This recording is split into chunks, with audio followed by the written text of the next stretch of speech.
Hello.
अभी हम लोग जुड़ जाएंगे, उसके बाद लोग ये लाइव सेशन शुरू करेंगे।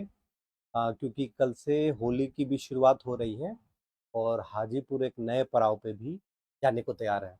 तो जितने भी हम लोग हैं हाजीपुर के लिए, जितने भी थॉट्स हैं हमारे, जो हम लोग आपस में शेयर करेंगे और कई इम्पोर्टेंट मुद्दों पे बात करेंगे जो अभी के लिए बहुत ज़रूरी है अभी बात करना, क्योंकि बाद में फिर कई चीज़ें नहीं हो पाती।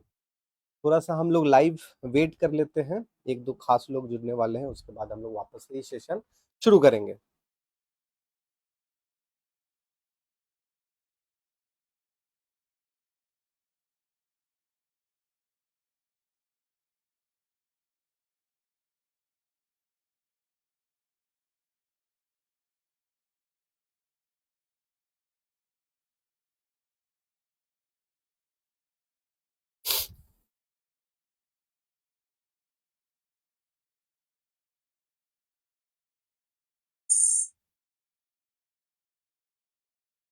ये सेशन शुरू करेंगे।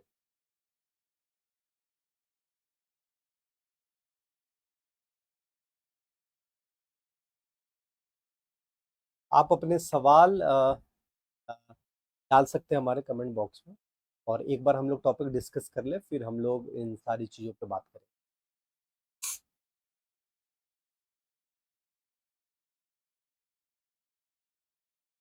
मेरी ऑडियो आ रही है?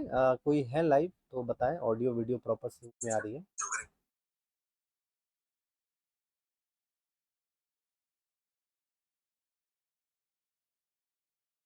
आप अपने सवाल डाल सकते हैं हमारे, हम लोग टॉपिक डिस्कस सारी चीज़।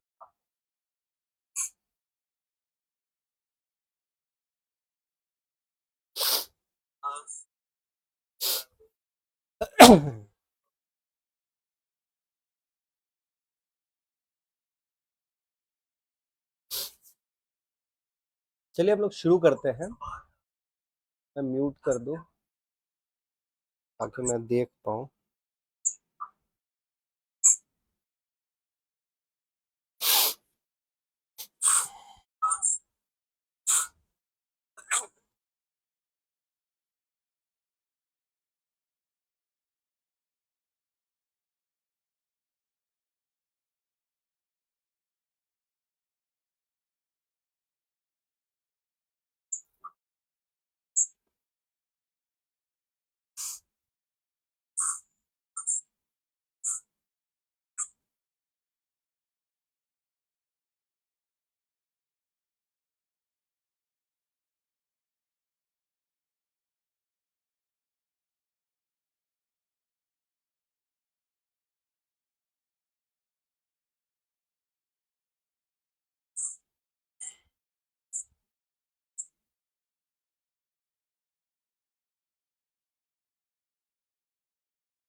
तो अभी हम लोग शुरू करते हैं। टॉपिक ये है, काफ़ी टाइम से अभी सबको पता है कि 2024 का ये लोकसभा इलेक्शन की तारीख आ गई है और कई चरणों में ये पूरे देश में इलेक्शन होने जा रहा है और ये देश का सबसे बड़ा पर्व है जिसे हमें बड़े धूमधाम से मनाना है। और हमारा जो सबसे कंसर्न है हाजीपुर को लेके, क्योंकि ये हाजीपुर का इतिहास रहा है कि जब भी या जो कोई भी इस हाजीपुर से इस लोकसभा से अ, चुनकर प्रतिनिधि बनकर संसद भवन में गए हैं, लोकतंत्र के मंदिर में गए हैं, वो लगातार केंद्र में मंत्री रहे हैं, ऐसा सौभाग्य रहा है। और इस बार भी यही होगा। जो भी प्रत्याशी जीत कर जाएंगे वो सरकार में मंत्री बनेंगे। अगर एनडीए की सरकार आती है तो भी, या जिनकी भी आती है सरकार, तो बन के जाते हैं और लगातार लोग मंत्री रहे। अब सवाल ये है कि इतने वर्षों में जो हाजीपुर का जो विकास है वो किस ढंग से हुआ है और कितना हुआ है। और कई लोगों को लग रहा होगा कि ये टॉपिक तो बहुत ही कॉमन है, या टॉपिक पे अभी डिस्कस करने की जरूरत क्या है। विकास के कई अलग अलग मायने हैं, पर ये समय बिल्कुल बदल चुका है। ये 2024 है, जिस युग में है हमारी जरूरतें भी अब नाली नाला से बहुत ऊपर की है। और ये अभी ही रख देना बहुत उचित होगा हम हाजीपुर वालों के लिए, क्योंकि यहाँ ऐसा चलन नहीं है। हालांकि होना ये चाहिए कि जो भी प्रत्याशी है उनके मैनिफेस्टो में होना चाहिए कि वो क्या करेंगे आने वाले 5 सालों में, और फिर हम उनको फिर हम वो एक्सेप्ट करते हैं। और जो भी प्रत्याशी, जिन भी प्रत्याशी का हमें लगता है कि नहीं इनके थॉट्स अच्छे हैं, फिर हम उन्हें वोट देते हैं और फिर हम उन्हें जीत कर यहाँ से भेजते। लेकिन यहाँ ऐसा नहीं होता है। लेकिन चलिए इसकी शुरुआत हम लोग करते हैं। चलिए अब हम लोग बताते हैं हाजीपुर वाले, और जो भी प्रत्याशी आए आपसे वोट मांगने, मैं लगातार इसके लिए अपील करता हूँ कि ये जो वोट है ये बहुत लोकतंत्र का एक ऐसा संविधान ने हमें एक ऐसा पावर दिया है जो अल्टीमेटली हमारे लिए ही काम करता है। तो क्यों ना इसका सदुपयोग किया जाए और हाजीपुर के कई जरूरत की चीजें, जो आज के समय की जरूरत की चीजें हैं, वो होनी चाहिए। और हमें ये याद रखना है कि ये जो हम डिमांड कर रहे हैं वो हम किसी आ, आ, हम ये डिमांड मंत्री से कर रहे हैं जो केंद्र में मंत्री बनेंगे, या जो है, मैं बहुत इलेक्शन से पहले ये चीज इसलिए रख रहा हूँ कि ये लगातार होते आया है, या हम सांसद महोदय से ये मांग रहे हैं। तो हमें हमारा जो मांग भी होना चाहिए वो नाली नाला पानी। अभी तो हाजीपुर का जो सबसे बड़ा समस्या है, जो छोटा समस्या है, अ, मैं छोटा इसलिए बोलूंगा कि ये शायद एक सांसद और मंत्री के लेवल का नहीं है। हाजीपुर में अभी भी 2 दिन पहले बारिश हुई है और पूरी तरह जल जमाव हो जा रहा है। तो ये बहुत बेसिक है। तो अभी मुझे तो लगता है कि अभी हमें नाली नाला को छोड़ना होगा, और छोड़ना भी नहीं है, उसे तो करना ही करना है। और उसके ऊपर, यानी अब हम लोग बेसिक के ऊपर बात करेंगे, उसके ऊपर जो हमें चाहिए वो क्या क्या होना चाहिए। तो सबसे पहले हम बेसिक करते हैं उन आम लोगों का सवाल जो लगातार जिस समस्या से मैं भी जूझता हूँ, मेरे पास भी जो कई लोगों का फोन आता है। तो वो सबसे बेसिक है ये हाजीपुर का जल जमाव। दूसरा है ये ट्रैफिक। तीसरा है ये जो पूरा गुदरी का रोड है, इसमें जो ये टोटो और ये जो ऐसी छोटी वाहने हैं और रोड साइड जो शॉप्स हैं, उसके कारण एम्बुलेंस का जाना हो हॉस्पिटल रोड में, या राजेंद्र चौक के बाद गुदरी के लिए शॉपिंग जाना हो, ये सारी चीजें होनी चाहिए। और जब ये सारी चीजें हो जाएगी, उसके बाद जो मेजर हमें 5 ईयर प्लान में चाहिए वो हमें चाहिए कि हमारे जितने भी यूथ हैं उनके लिए कुछ भी नहीं हो रहा। हमारे लिए ना कोई जिम खाना है, ना कोई स्पोर्ट्स क्लब है, ना हमारे पास कोई प्रोफेशनल एकेडमी है। आ, आ, कई राज्यों की तरह बिहार ने भी मेडल लाओ नौकरी पाओ का स्कीम तो निकाल दिया, जिसके लिए हम लगातार प्रयास कर रहे हैं। लेकिन क्या कोई स्टेडियम डेवलप किया, क्या कोई यहाँ जिम खाना, या कुछ भी नहीं है ऐसा प्लेटफॉर्म जहाँ पे बच्चे अलग अलग फील्ड में अपने आप को ट्राई कर सके और आ, इस चीज को बाहर लेके जाए। तो सबसे पहला तो जो मुझे लगता है कि एक स्टेडियम प्रॉपर होना चाहिए, कम से कम 4-5 हजार। रनिंग ट्रैक भी नहीं, आर्मी वाले पुलिस वाले जितने भी बहाली के लिए जो लड़के दौड़ते हैं, या तो उन्हें मजबूरन सोनपुर पे दौड़ना पड़ता है, और नहीं तो कचहरी फील्ड का जो ट्रैक है वो दौर से पहले हमारे ही एक मित्र के साथ हुआ है, सहयोगी के साथ, और कई लोगों के साथ हो रहा है कि जब दौड़ निकलती है, भर्ती निकलती है और हम क्या करते हैं, हमारी क्या मजबूरी है कि हम या तो रोड पे दौड़ते हैं, चाहे वो दिग्घी वाला रोड हो या सोनपुर वाला रोड हो, या हम कचहरी फील्ड दौड़ते हैं और प्रॉपर ट्रैक ना होने के कारण हम इंजरी ले लेते हैं। तो कई बच्चे जिनका रेलवे में जब निकला था और दौर था, उससे पहले उन्होंने जब दौड़ना शुरू किया तो ये रनिंग ट्रैक ना होने के कारण कई बच्चों ने इंजरी ले लिया और जो परफॉर्मेंस डेट था वहाँ परफॉर्म नहीं कर पाए, और एक भविष्य, एक पूरे परिवार का जो कह सकते हैं कि एक भार जो वो लड़का उठा सकता था वो पीछे रह गया। इसलिए पीछे रह गया क्योंकि यहाँ कोई रनिंग ट्रैक नहीं है, ट्रैक ऊपर नीचे है और कई कंकर और ये चीजें हैं, और रोड पे तो बिल्कुल ही फ्लैट टो पे वो इंजरी आ ही जाना है।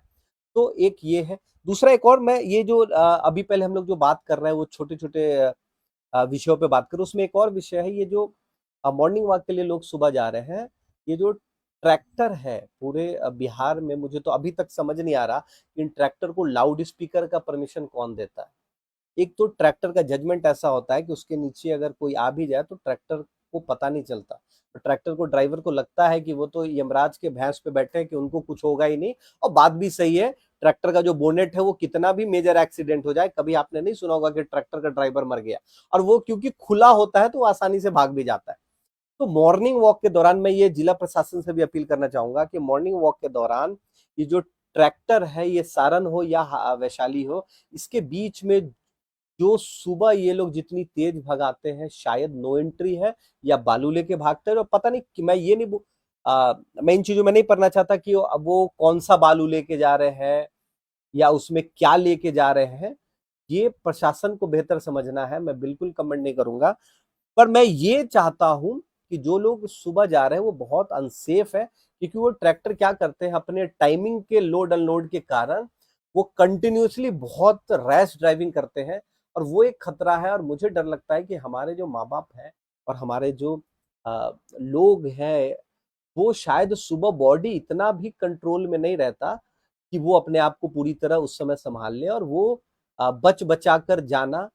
और एक तो बारिश हो तो अलग प्रॉब्लम है, उसके बावजूद जो लोग वहां तक रनिंग के लिए एक क्योंकि यहाँ तो कोई ऐसा योगा सेंटर है नहीं कि हमारे बड़े बुजुर्ग जाके किसी लाफिंग क्लब में या किसी योगा सेंटर में जाके योगा करें, उनको मजबूरन सोनपुर या कचहरी फील्ड या स्टेशन के रोड पे जाना होता है, और यहाँ लगातार ट्रैक्टर दौड़ते रहती है। तो एक अगर जिला प्रशासन इस वीडियो को देख रहे हैं, जहां तक कि मुझे पता है कि जिला प्रशासन और हमारे डीएम साहब फेसबुक और डिजिटल मीडियम पे काफी एक्टिव है, एक अपील है कि इनको रोका जाए थोड़ा सा। आप अगर जो भी आपका नियम है बालू लाने ले जाने के या जो भी चीज लेके आप जा रहे हैं, तो ये नियम तो नहीं है कि आप 100-200 की स्पीड में भागे, तो उसको करें थोड़ा सा। लाउड स्पीकर अगर हो सके तो इन लोगों को पूरी तरह बैन करें कि लाउड स्पीकर ना हो, वो क्योंकि वो पूरी तेज गाना बजाकर वो जाते हैं, और ना उनको किसी की चीख सुनाई देती है, ना किसी का कुछ भी सुनाई देता है। तो ये दो चीज कर ले। उसके बाद हमने बात किया बेसिक पे कि आ, नाला है, जो उससे हम लोग बाहर निकल जाए।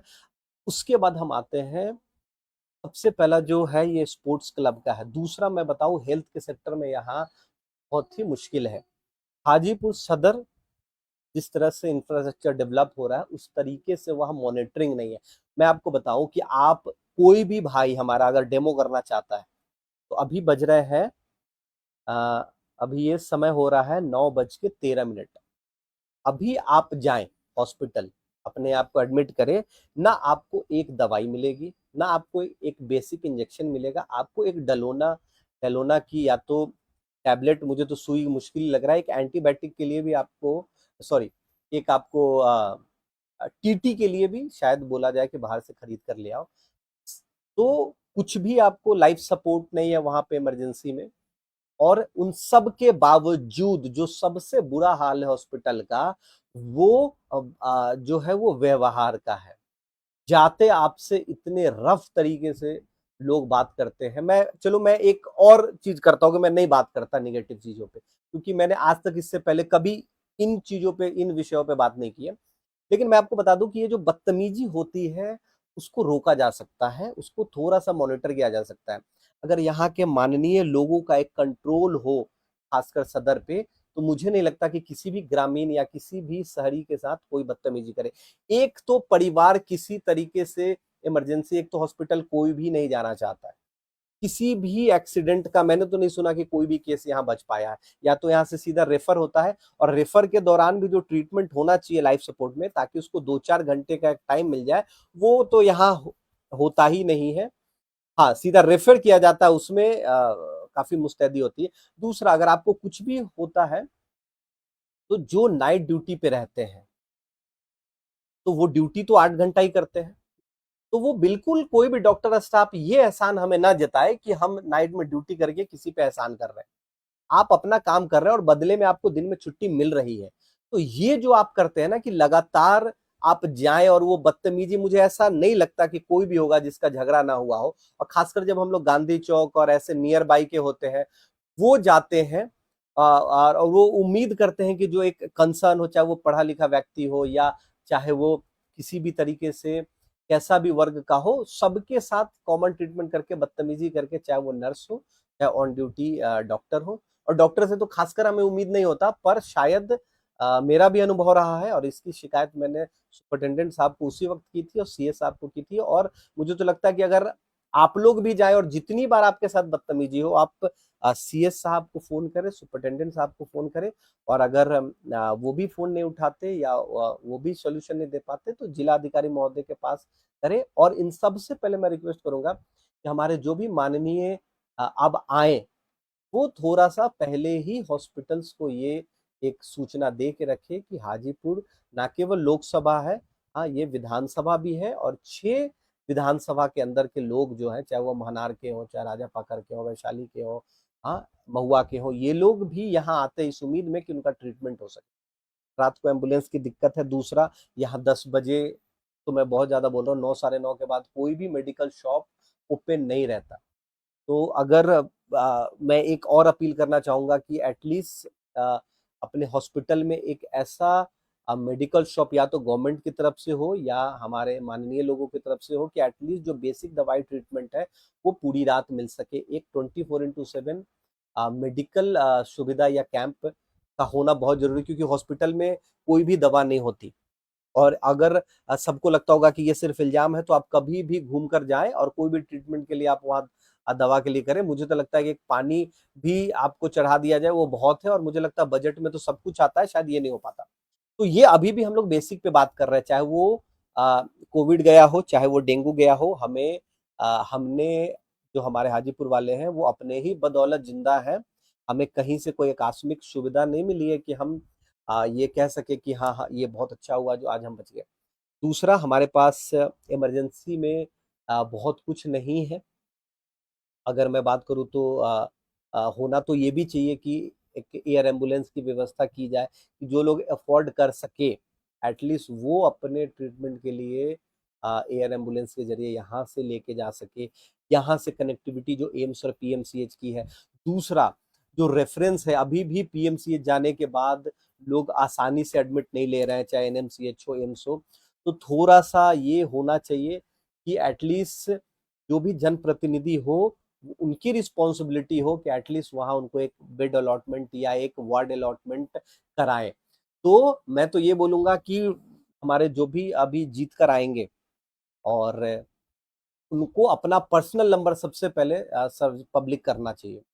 सबसे पहले सार्वजनिक करें आप अपना पर्सनल नंबर, क्योंकि यहाँ कोई भेदभाव नहीं होना चाहिए।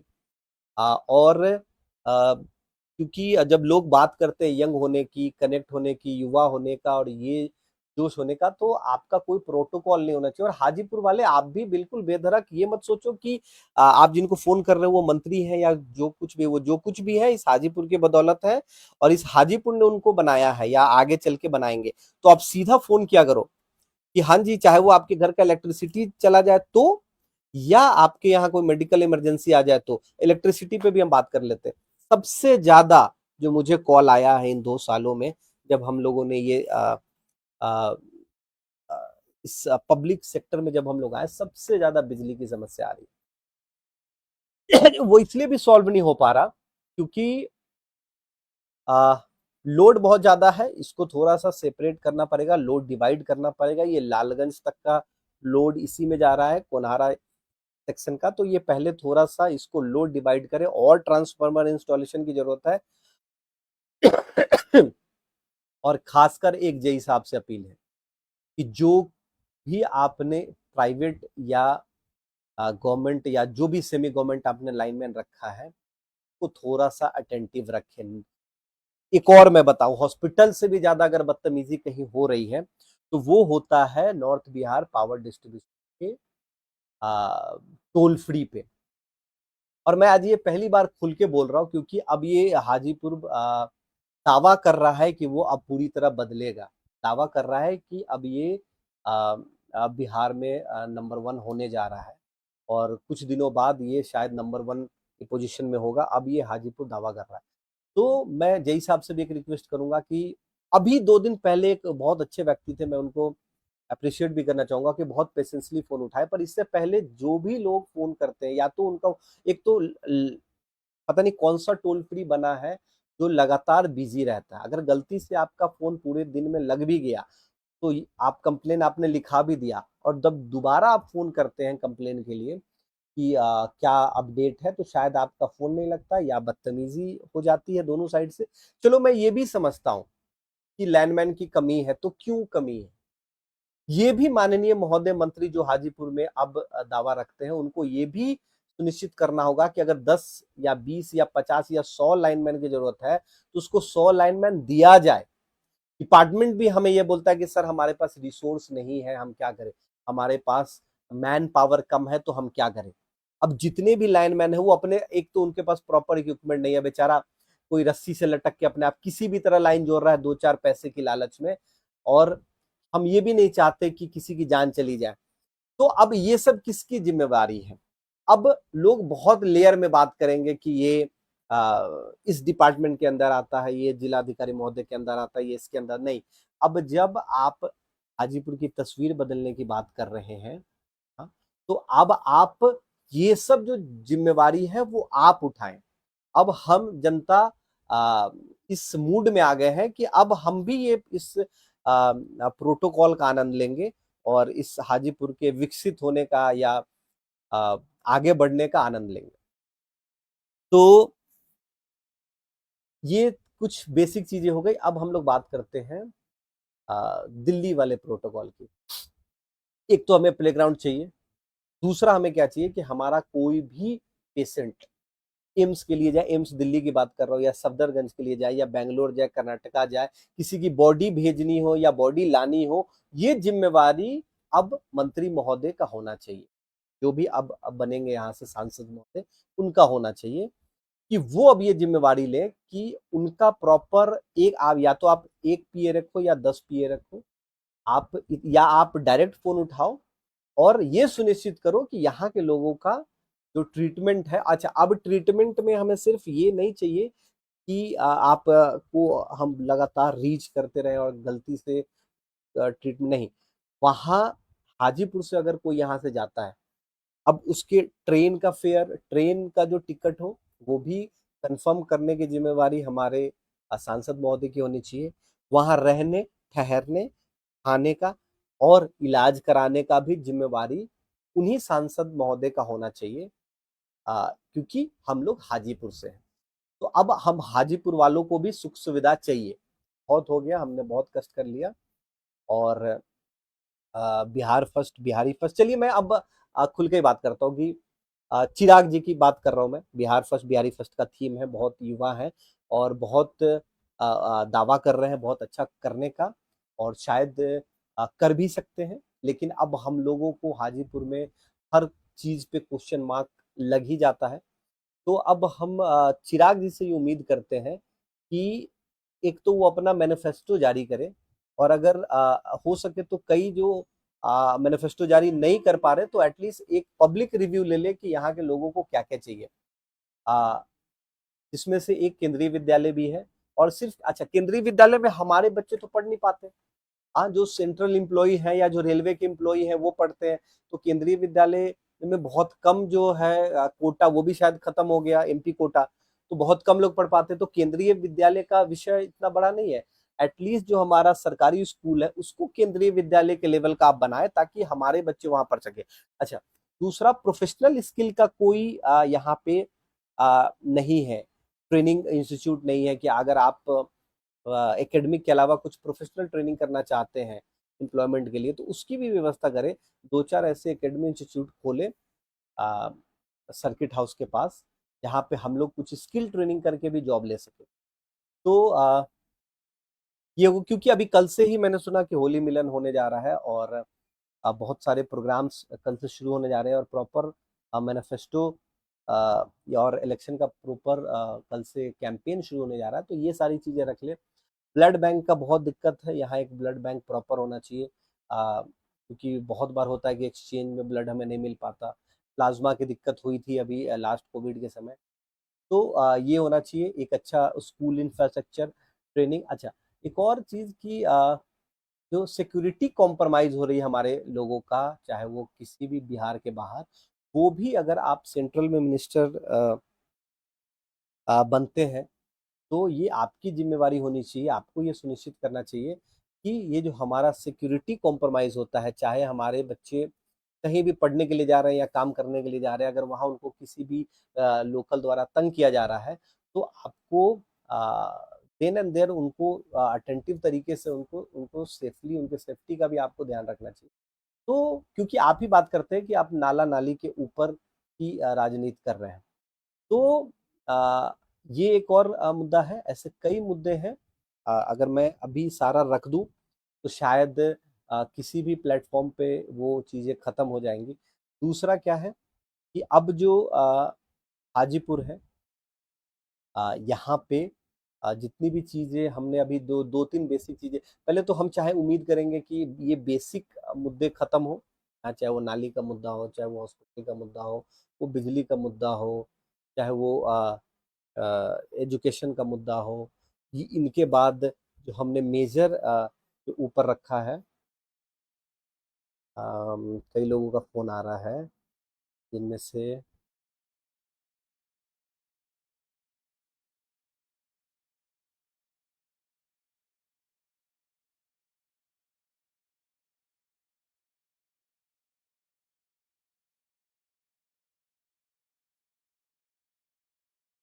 कई पार्टी के लोगों का फ़ोन आना मुझ पे शुरू हो गया।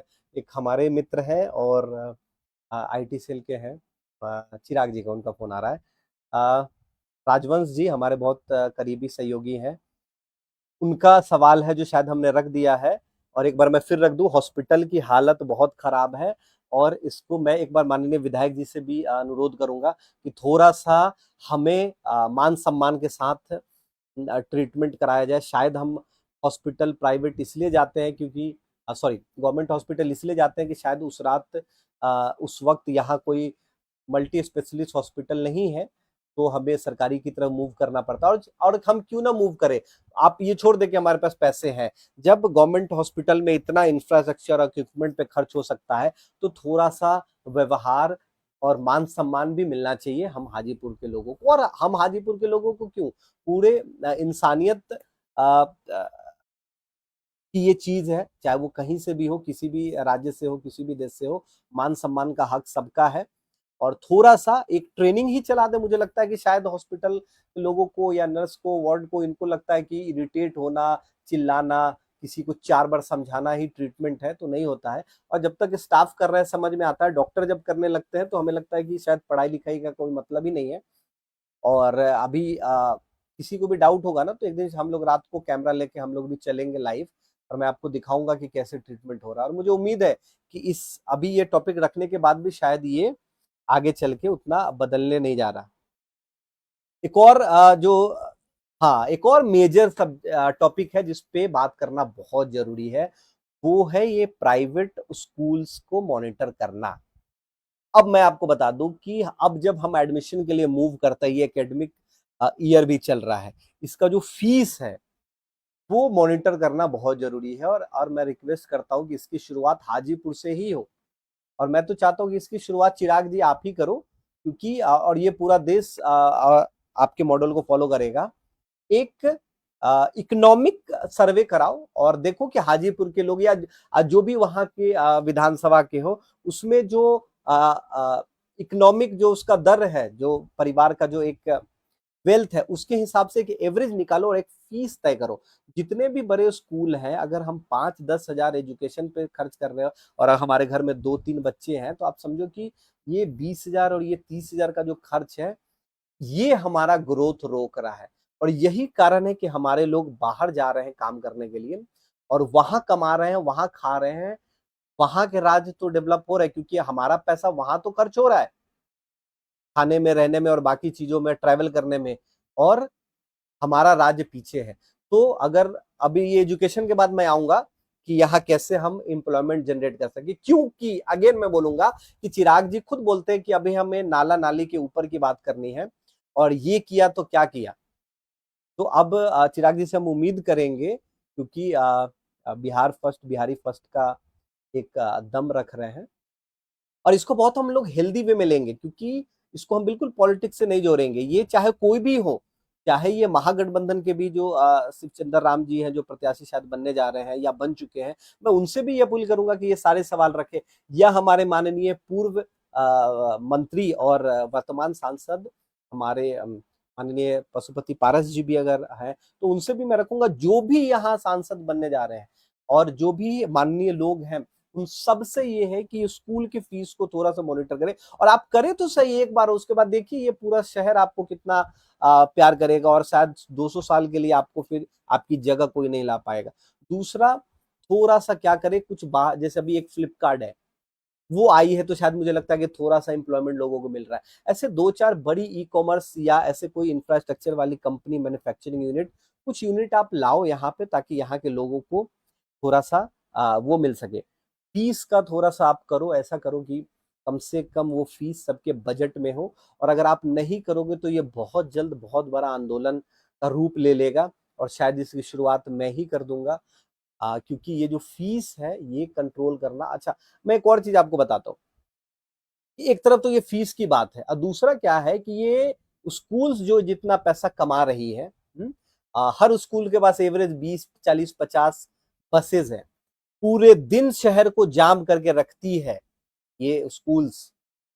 और कोई भी कुछ नहीं बोलता, क्योंकि सारे बड़े माननीय और सारे बड़े अधिकारी के लोग के बच्चे उन्हीं के स्कूल में पढ़ रहे हैं और शायद मेरे भी बच्चे उन्हीं के स्कूल में पढ़ने जाएंगे। और ये वो कारण हो जाता है कि हम उनको ये नहीं बोल पाते कि आप अपने बसेस की पार्किंग हाईवे में करो या कहीं और करो, शहर को जाम मत करो। पूरे दिन शहर जाम होता है। जो लोग कहीं भी मार्केट पे या ट्यूशन के लिए कुछ निकलते हैं, वो पूरी तरह जाम होता है। तो या तो ये जो ट्रैफिक है, थोड़ा सा स्कूल्स को मॉनिटर करो, ऑटोमेटिक आप स्कूल्स के फीस को मॉनिटर करोगे, इनके पार्किंग को, इनके बस स्टॉप को थोड़ा सा शहर के बाहर रखो या ऐसे साइड रखो कि वो जाम ना लगे। क्योंकि 200-200 बस, 400-400 बस अगर शहर में घूम रही है और एक ही समय पे छुट्टी होती है और 400 बस लग जाती है शहर में, तो पूरा शहर जाम हो जाता है। गांधी चौक जाम ही रहता है। उसके बाद आप डाक बंगला रोड जाओ, वो जाम ही रहता है उधर। अब तो कोनहारा के साइड भी जाम लग रहा है, क्योंकि जेपी सेतु बन रहा है, तो यहाँ से लेके पूरा महात्मा गांधी, वो भी उसके साइड भी पूरा ये स्कूल के कारण बाईपास भी जाम है। तो इन चीजों पे थोड़ा सा हमें काम करने की जरूरत है और ऐसे कई विषय हैं जिसको हम लोग समय समय पर रखते रहेंगे। और ये जो वार्तालाप है, ये जो हम लोग बातचीत कर रहे हैं, ये हम लोग हाजीपुर के जितने लोग हैं ना, ये हमारा कॉन्वर्सेशन, ये हमारा संवाद है।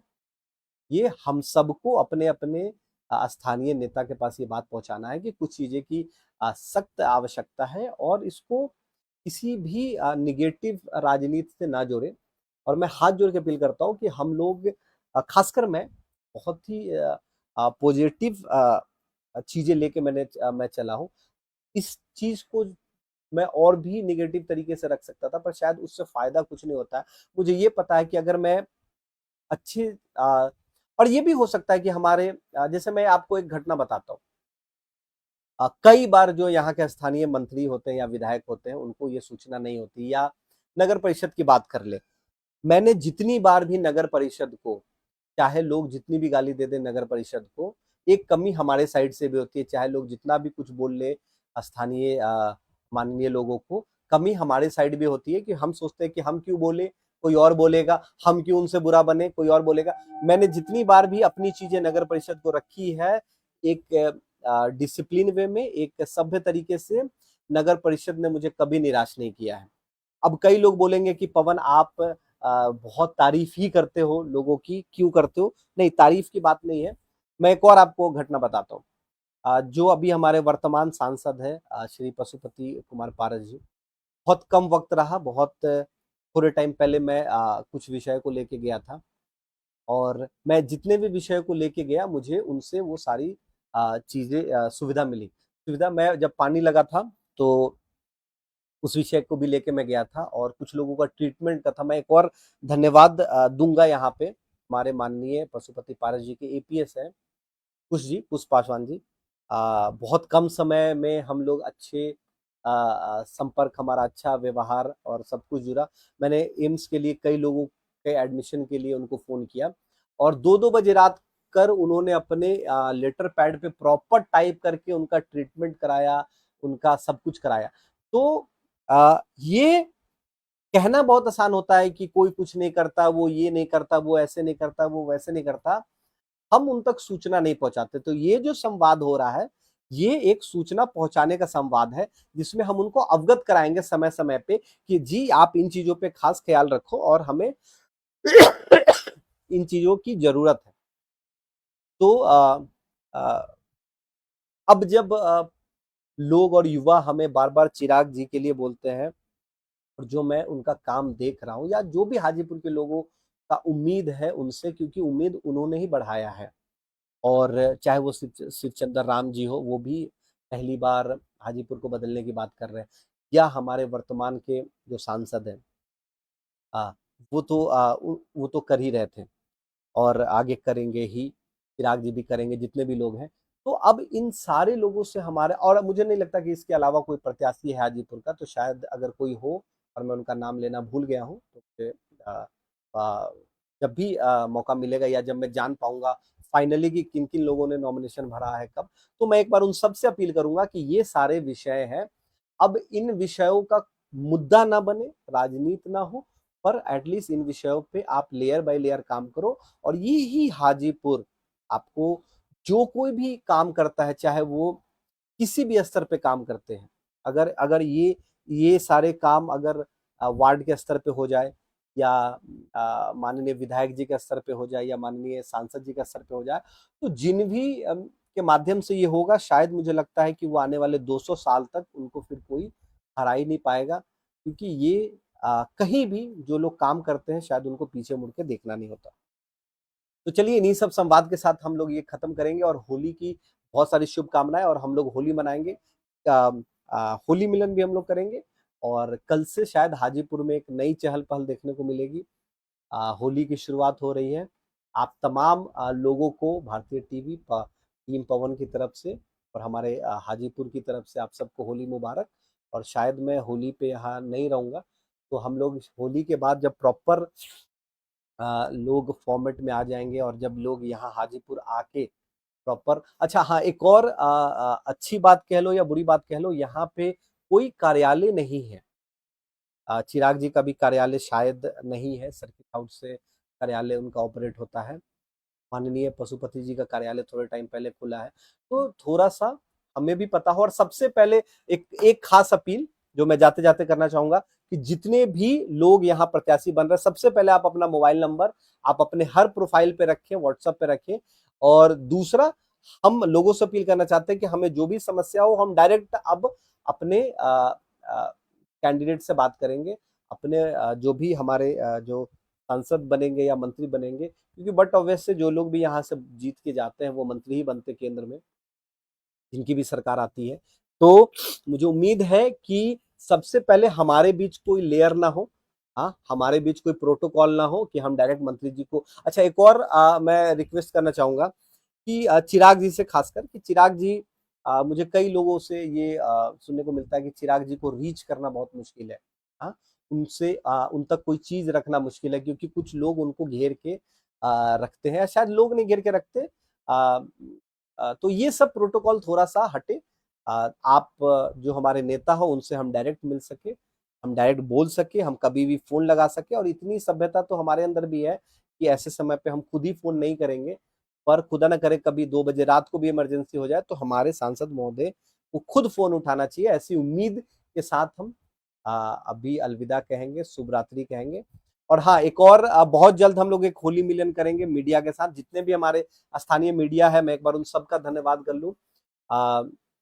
उन सबका मैं नाम ले लेता हूँ जो हमारे साथ है, जो लोग जुड़े हुए हैं। उन सब के साथ मिलकर हम लोग लगातार एक मुहिम चलाएंगे, जिसमें बहुत ही पॉजिटिव तरीके से हम लोग अपने हाजीपुर की जितनी भी मांग है उसको लगातार रखेंगे, ताकि कल को कोई ये ना कहे कि हमें चीजें पता नहीं चली और शायद हमें कुछ चीजों का अंदाज नहीं है। तो इन्हीं के साथ हम इस लाइव सेशन को खत्म करेंगे। और एक बार हम लोग देख लेते हैं कि कुछ सवाल आए हैं हमारे पास और या नहीं। तो लेट्स सी कि एक टॉपिक है जिन पे हम लोगों ने हमारा एक टाइटल भी था, हाजीपुर को चाहिए चाचा या भतीजा, कौन होगा असली सरताज। इन टॉपिक पे आ, हमने कुछ नहीं बोला और मैं नहीं बोलूंगा, क्योंकि मैं दोनों का मैं आदर करता हूँ, बहुत मान सम्मान है। कि जैसा कि मैंने आपको बताया कि जो पुराना अनुभव रहा है, चाहे मैंने 2 पेशेंट के लिए ही फ़ोन किया हो, चाहे मैंने 1 के लिए ही किया हो, वो हुआ है। और तो मैं उम्मीद करता हूँ इसलिए चिराग जी से भी और बाकी लोगों से भी, या सिर्फ चंद्रराम जी से भी, क्योंकि वो भी एक ग्राउंड के नेता है। लोगों ज़मीनी स्तर पे काफ़ी जुड़े हुए हैं। बिहार सरकार में मंत्री थे, तब मैं एक बार मिला था उनसे। कला और संस्कृति के मंत्री थे, और उस समय मेरा एक पुराना प्रोफेशन है जो शायद अब लोगों को धीरे-धीरे पता है, मैं फ़िल्म डायरेक्टर हुआ करता था। मैंने कुछ हिंदी फ़िल्में और रीजनल फ़िल्मों में बतौर एसोसिएट मैंने फ़िल्म भी डायरेक्ट किया। तो मैं बहुत पहल कर रहा था कि सब्सिडी आए कुछ यहाँ पे, और फ़िल्म सिटी आए और सेंसर बोर्ड आए। तो ये 3 चीज़ के लिए, और एक आर्टिस्ट का यूनियन है। और मैं फिर अपील करता हूँ बिहार सरकार से, चलो एक ये एंड होते होते एक चीज और आ गई कि एटलीस्ट ये 4 चीज आप लेके आओ। तो उस दौरान मैं शिवचंद्र राम जी से मिला था, और ये बॉम्बे भी गए थे। मैं आपको बता दूं, शिवचंद्र राम जी बॉम्बे गए थे, प्रॉपर इन्होंने मीटिंग की। यूपी से फिल्म बंधु से इन्होंने वो पूरा नोटिफिकेशन अडॉप्ट करने के लिए मंगाया, रिसर्च किया, और उसके बाद सरकार बदल गई और शायद ये नहीं कर पाए। और आज मुझे लगता है कि 8-10 साल हो गया, ये चीज नहीं हुआ। तो शिवचंद्र राम जी भी काम के नेता तो हैं। अब चाहे वो जिस पार्टी दल से हो, हाँ, चाहे आप उनको सब पसंद करते हो या ना करते हो, मेरा अनुभव रहा है कि वो भी काम तो वो करते हैं, लोगों से मिलते हैं। अच्छा, उनका भी कोई प्रोटोकॉल नहीं है, आप कभी भी जाके उनसे मिल सकते थे। हाजीपुर के लोगों के लिए प्रोटोकॉल नहीं होना चाहिए कि आप आ, एक तो चिराग जी Y+ के साथ है, शायद हो सके इसके बाद Z+ हो जाए तो और मिलना मुश्किल हो जाए, क्योंकि अगर चिराग जी जीत कर आते हैं कि एनडीए के साथ है, तो शायद वो शायद क्या 2000% वो मंत्री बनेगा, और मुझे लगता है शायद 2-2 मंत्रालय भी मिलेगा, तो और मिलना मुश्किल हो जाएगा। तो थोड़ा-सा ये गेटवे हटाएँ और प्रॉपर एक चैनल बनाएँ। मैं एक चीज़ का तारीफ़ करूँगा, हमारे छपरा में रूडी जी ने एक प्रॉपर टोल फ्री बनाया है, और एक-एक कंसर्न वहाँ पे लेते हैं। और तो चाहे हमारी रेल यात्रा हो, चाहे हमें अमरनाथ बाबा के दर्शन करना, चाहे हमें वैष्णो देवी का हो, ये सारा अब हमारे माननीय लोगों को कराना होगा। अब ये सारी चीजें हमें हाजीपुर वालों को लिखित दे देना होगा। और मैं तो कहता हूँ कि हम लोग लिखित लेते हैं, साइन वाइन करा के, और सुपुर्द करते हैं, उनको सबमिट करते हैं कि भाई आप ये सब पहले करार करो। फिर ऐसा ना हो कि जीतने के बाद आप 2-4 मंत्रालय ले लो और फिर आप तो गुम हो, और हमारे लोग जनरल डब्बे से जा रहे, फिर एग्जाम देने, और फिर वो पेशेंट के साथ जो एम्स में ट्रीटमेंट कराता है वो भी पेशेंट हो जाता है। तो ये ना करे। और हाँ, एक और मैं चिराग जी से अपील करना चाहूंगा कि जो सुविधा हमें 12 जनपद में मिलती थी, वो वापस से शुरू किया जाए। क्या कारण रहा, क्यों बंद रहा, शायद मुझे नहीं पता है, और मैं इस टॉपिक पे बात भी नहीं करूंगा। पर वो जो 12 जनपद वाला जो सुविधा था, खासकर हाजीपुर के लोगों के लिए, या जितने भी विधानसभा के लोग थे, कि उनका रहना खाना ये सब होता था, ये मैंने सुना था। और शायद निहाल जी हमारे सहयोगी है, वो एक बार गए भी थे। तो प्रॉपर गाड़ी भी मिलती थी ट्रीटमेंट के लिए, इवन घूमने के लिए भी। तो ये जो है, ये अब हमें मैनिफेस्टो में चाहिए कि हमें ट्रीटमेंट के लिए वहां किसी होटल में या किसी झुग्गी झोपड़ी में नहीं रहना है, क्योंकि हम प्रिविलेज्ड हैं। हम हाजीपुर के हैं, तो हम अपने आप को प्रिविलेज मानते हैं। हम गर्व करते हैं कि हम हाजीपुर के हैं। हम गर्व करते हैं कि हमारे 6 विधानसभा और हमारे खुद के विधानसभा और लोकसभा के हम लोग ने हमेशा देश की राजनीति में हमने एक अहम हिस्सा रखा है। और आज वो बंगला हमारे पूर्व राष्ट्रपति रामनाथ कोविंद जी का है, लेकिन मैं उम्मीद करता हूँ कि उनसे भी बड़ा, वो 12 जनपद से भी बड़ा बंगला आप अलॉटमेंट कराएं, अगर आप जीत कर आते हैं या जो भी जीत कर आते हैं, और या हमारे पूर्व सांसद और मंत्री जीत कर आते हैं, चाहे जो भी जीत कर आते हैं, दिल्ली में एक ऐसा बंगला आप करो, लो, चाहे वो आप खरीद लो, पैसे की कमी तो है नहीं आप लोगों के पास, पर एटलीस्ट एक व्यवस्था दो हमें कि हम लोग भी प्रिविलेज अपने आप को माने। तो चलिए, लाइव बहुत लंबा हो गया और मैं खत्म करता हूँ इसको, और फिर हम लोग इसके छोटे छोटे टॉपिक पे फिर हम लोग आते रहेंगे। तब तक के लिए नमस्कार, प्रणाम। मैं टीम पवन से पवन कुमार सिंह भारतीय टीवी के साथ इसी संवाद को यही खत्म करता हूँ, और एक बार हैप्पी होली आप सबको, और शुभ रात्रि।